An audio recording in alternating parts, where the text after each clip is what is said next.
कहते हो कि मंदिर से जाते समय नंदी के कानों में, बहुत सुंदर प्रश्न है आपके, बहुत भाव से और आनंद से आपने करा, और जनमानस के कल्याण के प्रश्न है ये, केवल आपके लिए नहीं है, ये सबके लिए इतने जोरदार प्रश्न हैं। जो गलती भी करते होंगे तो उसको सुधार सकते।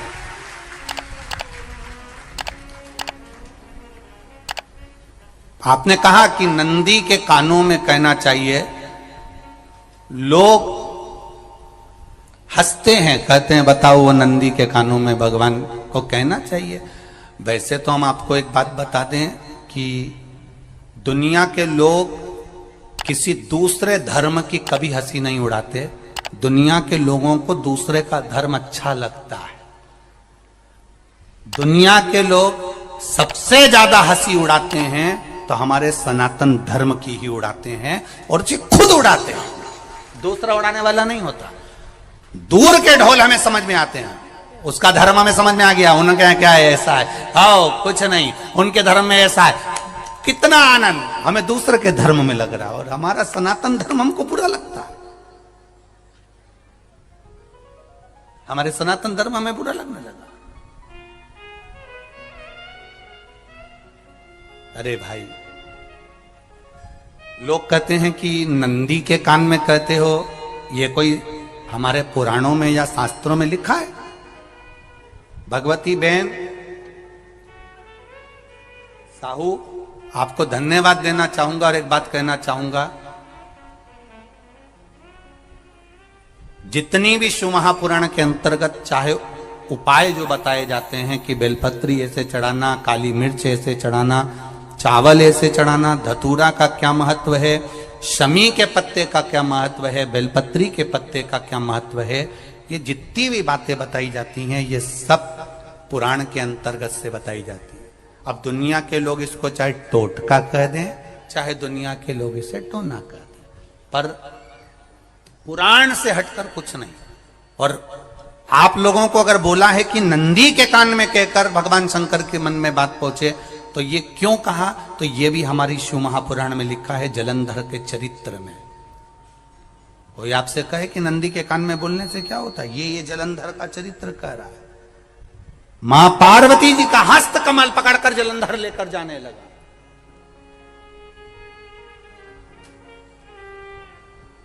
वृंदा का पति लेकर जा रहा। वृंदा तो भगवान की भक्ति में लीन रहती थी, उसको तो जलंधर को सबसे ज्यादा तकलीफ थी नारायण से, पर शिव के पास आ गया, क्योंकि ईर्षा प्रवृत्ति, अभी कथा में कहा, कोई कोई ऐसा होता है जिसको तुमसे बेर नहीं होता तो भी अंदर से ईर्षा जाग जाती है। कोई कोई ऐसा होगा जिसको अंदर से ईर्षा जागती है, अपने आप अंदर से ईर्षा जागती है, उसका कोई बेर नहीं, और ईर्षा जाग गई, भीतर से ईर्षा जागा। ना आप उससे मिले हो, ना कभी वो आप उसके सामने बैठे हो। कई लोग किसी ना किसी की बुराई करते हैं तो हम लोग पूछ भी लेते हैं, क्यों साहब उनसे मिलकर आए हो क्या तुम? कभी नहीं मिल किया है, कभी उनका सामना हुआ नहीं हुआ, तो फिर बुराई क्यों कर रहा? एक ने कर दी थी इसलिए हमारे ध्यान में था तो हमने भी कर दी। लो, वो कुआं में डूब के मरेगा तो तू भी मरेगा का? नहीं। नंदी सामने बैठा है, गणेश जी को मालूम पड़ गया, कार्तिकेय को मालूम पड़ गया, मां पार्वती जी का हस्त कमल जलंधर ने पकड़ लिया और लेकर चला। मालूम पड़ गया, तब नहीं रहा गया। गणेश जी को क्रोध आ गया और गणेश जी महाराज आए, शिव जी को जगाने लगे, पिताजी पिताजी पिताजी कर कर जगाया, उठो पिताजी, पिताजी उठिए, पिताजी जागिए, पिता को जगा रहे हैं। भगवान शंकर नहीं उठे, तप में लीन थे। क्या करें हम? जलंधर के पास में इतना बल है, इतना बल है, और पिता की आज्ञा नहीं होगी तो हम कैसे मार देंगे इसको? मारने को तो हम मार दें। मां ने आज्ञा करी थी कि जलंधर उसको तारकासुर को मार दो, तो कार्तिकेय ने तारकासुर को मार दिया। शिव जी की आज्ञा नहीं तो हम इसको कैसे मारें? क्या करें? सब कुछ गणेश जी ने देख लिया, शंकर जी के ऊपर बहुत बहुत बहुत बहुत प्रार्थना कर कर देख ली, पर शंकर जी नहीं जागे। तब आखिरी में विनायक ने, गणेश ने, जितने लोग आस्था चैनल पर कथा सुन रहे हैं, जितने लोग फेसबुक यूट्यूब पर कथा सुन रहे हैं, इस बात को याद रखना कि नंदी के कान में कहने से क्या होता है वो ये इस कथा से सीख लेना। आखिरी में गणेश जी को लगा किसको कहूं, शंकर जी भी तप में हैं, नंदी भी तप में हैं, मैं किसको कहूं? शिव जी को कह के कर थक गया, पिताजी को बोल बोल कर थक गया, पिताजी जागते नहीं। अब मैं किसको कहूं ये बात, किससे कहूं?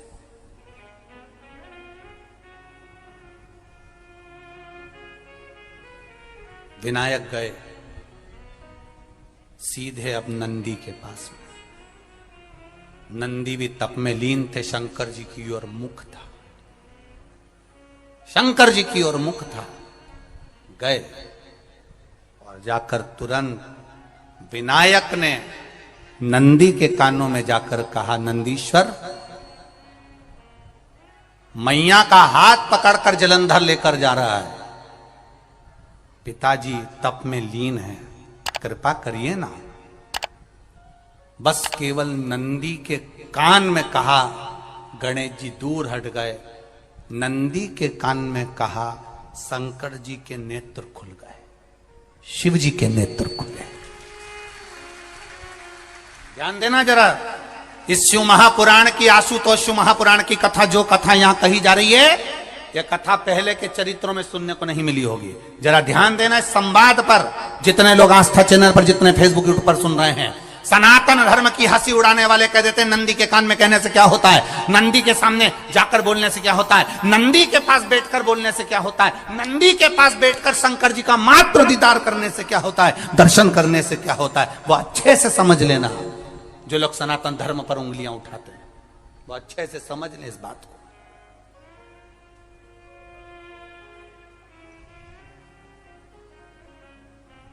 क्या होता है,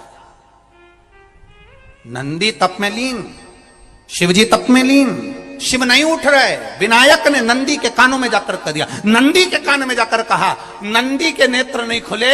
नेत्र किसके खुले? जम के बोलो, महादेव के खुले, शिव जी के खुले।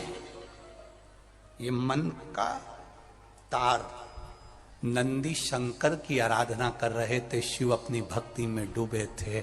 यहां कहा, यहां पहुंचा, जो दिल में था उस तक बात पहुंच गई। नंदी के दिल में शिव थे, तुम कहे, नंदी ने शंकर तक बात पहुंचा दी। वो सूत्र जो बंधा था दिल से दिल तक का, वो पहुंच गया। वो सूत्र जो दिल से दिल तक बंधा हुआ था, मन से बंधा हुआ था, खबर वहां तक पहुंच गई, खबर पहुंच गई। उसको जानो, लुटाइए, ये मौका मिला है आनंद का, दिल से प्रेम लुटाओ। नंदी से कहा, नंदी ने देवादिदेव महादेव से नहीं कहा। केवल नंदी आंख बंद कर कर बैठे थे, कहते सही भगवान गणेश के शब्द शिव जी तक पहुंच गए। शिव जी के नेत्र खुल गए और उन्होंने जलंधर के पास पहुंचकर पार्वती जी का हस्त कमल छुड़वाया। जरा विचार करिएगा, आप नंदी से कहते हो मेरे महादेव तक बात पहुंच जाती है, आपको केवल नंदी से प्रेम से कहना है, नंदीश्वर मेरे बाबा, ए मेरे बाबा, आप रोज शिव जी को लेकर भ्रमण पर निकलते हो, मुझे बहुत दुख है, आप मेरे दुख को मिटाने के लिए मेरे दरवाजे पर क्यों नहीं आते? नंदीश्वर से कहा, शिव जी तक बात पहुंच जाएगी, शंकर के नेत्र आपके लिए खुल जाएंगे और महादेव आपके यहां खड़ा मिलेगा, मेरा महादेव आपके पास में खड़ा मिलेगा। आशुतोष शिव महापुराण की कथा कहती है, लोग कहते हैं नंदी को कहने से क्या होता है, ये शिव तत्व की कथा आशुतोष शिव महापुराण कह रही है। कहा वहां तक पहुंचा, दिल से दिल का कंठ। जो भगवान नंदी के कानों में कुछ कहकर आते हैं, बोले हो कभी? सीधे बोल देते हो क्या जाकर? नंदी के कानों में कहने का भी एक तरीका है, आप लोगों को मालूम होगा वो तरीका? नहीं मालूम? बेलपत्री की जो डंडी रहती है ना, बीच का जो भाग है, ध्यान दिए ना जरा सा, ये बीच की जो डंडी है, फिर से देखिए, बेलपत्री के 2 पत्ते और उसके पास में जो बीच की जो डंडी का भाग है, दिख रहा है आप लोगों को? ये 2 डंडी, ये बीच की 2 पत्ती और उसके बीच में जो 2 डंडी का भाग होता है। जब हम देवादिदेव महादेव से कोई बात कहने वाले होते हैं ना कि बाबा बहुत दुखी हूं, बाबा बहुत तकलीफ चल रही है, बाबा मैंने एक कंपटीशन एग्जाम में परीक्षा दी है, बाबा मेरे जीवन में ये तकलीफ हो रही है, बाबा, तब इस बेलपत्री की जो ये डंडी होती है, इस उंगली से, इस अंगुष्ठ से इस डंडी को पकड़ा जाता है और बाबा के कर्ण में कहने से पहले ये हाथ को नंदी के ऊपर रखकर फिर हम बाबा के नंदी के कानों में कहते हैं और चलते समय इस बेलपत्र को अशोक सुंदरी की जगह पर चढ़ाकर वापिस सजाते हैं। देव अधिदेव महादेव को पार्वती की बात मानना ही पड़ती है और वो कहना ही पड़ता है। ये बेलपत्र की महत्व है। ये जितना फल एक बेलपत्र की पत्ती में, उतना की उतना फल।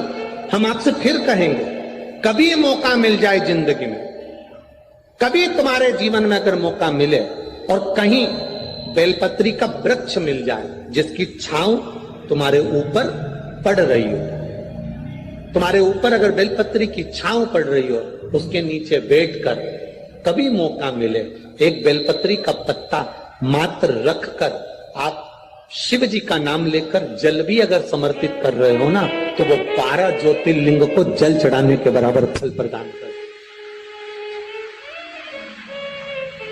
एक बेलपत्री का पत्ता, एक बेलपत्री का वृक्ष, एक बेलपत्री के वृक्ष की छांव हमारे जीवन को कृतार्थ कर देती है, धन्य कर देती है, कृतार्थ।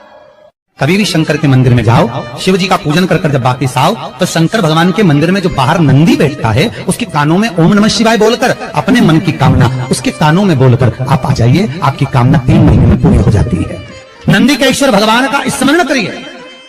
अगर 7 बेलपत्र आप शंकर को समर्पित करते हो तो 1 बेलपत्र नंदी भगवान पर भी जबरदस्त अवश्य समर्पित करो। नंदीश्वर भगवान शिव को समर्पित, 1 बेलपत्र नंदी के ईश्वर की ओर चढ़े।